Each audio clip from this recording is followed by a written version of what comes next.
Watching Dawah content online completely and utterly ruined my mind. Like, I went through a really, really difficult time a few years ago, and I emotionally got completely crushed.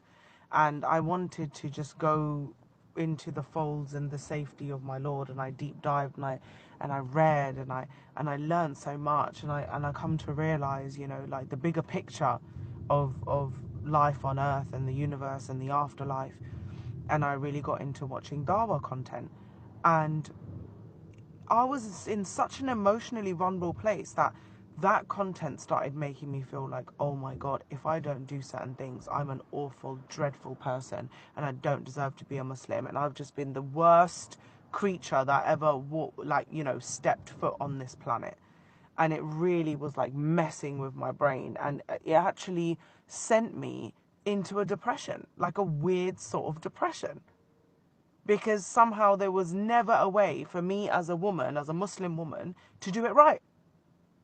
If I'm wearing a turban, that's wrong because it's not full hijab. If I'm not wearing it at all, I'm just the biggest slag on earth.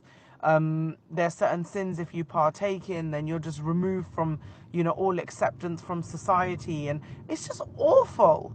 Like, the whole Dawah environment is awful.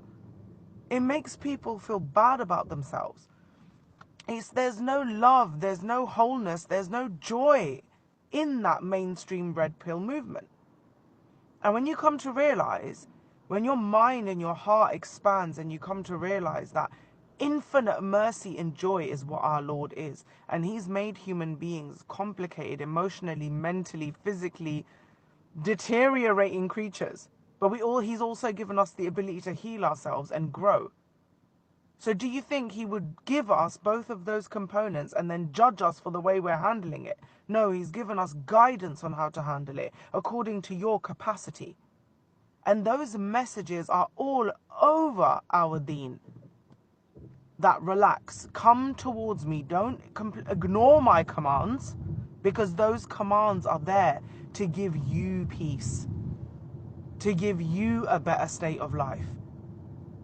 And Allah subhanahu wa ta'ala is closer to us than our jugular vein, and you're telling me He doesn't know that we have personal weaknesses, traumas, experiences in life that make us misstep and make decisions that are not necessarily the best for us. But we still keep walking and hoping and praying in the mercy of Allah to not only guide us and open our hearts and minds, but to protect us from ourselves. Please, if you are a person who watches a lot of Dawah content, please filter it very carefully. Some scholars are absolutely wonderful. Noman Ali Khan, Sheikh Hamza Yusuf, Mufti Qureshi, Sheikh Hamadi. Wonderful people. They preach the Deen from a place of spirituality and worldly knowledge.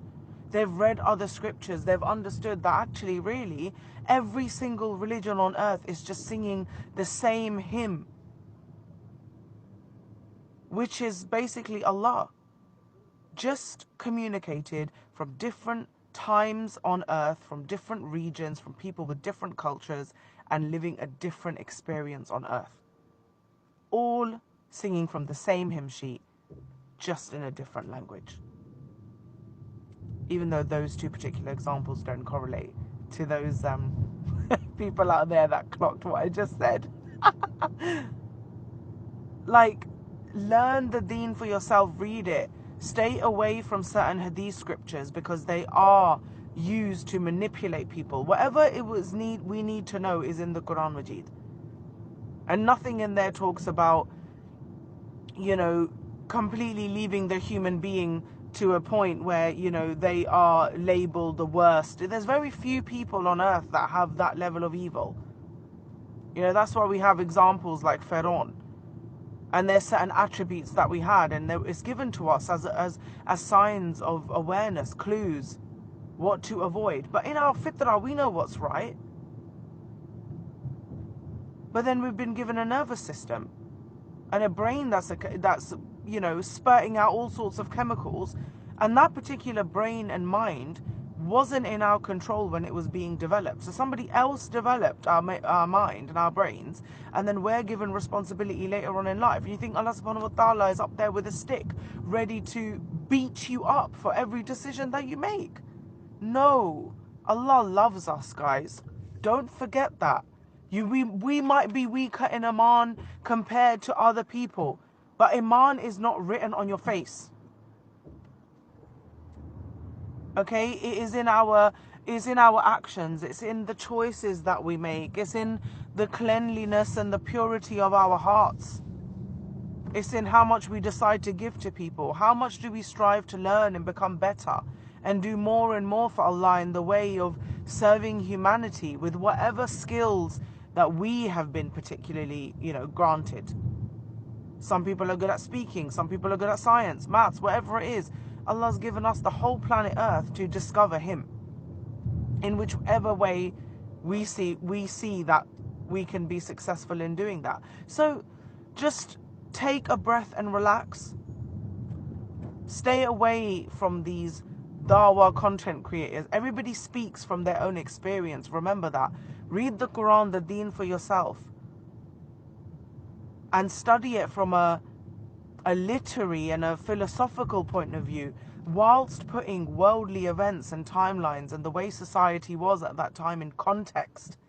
All of these things are required, really. You need a whole intelligence to be able to understand our Deen, not just good, bad, ugly.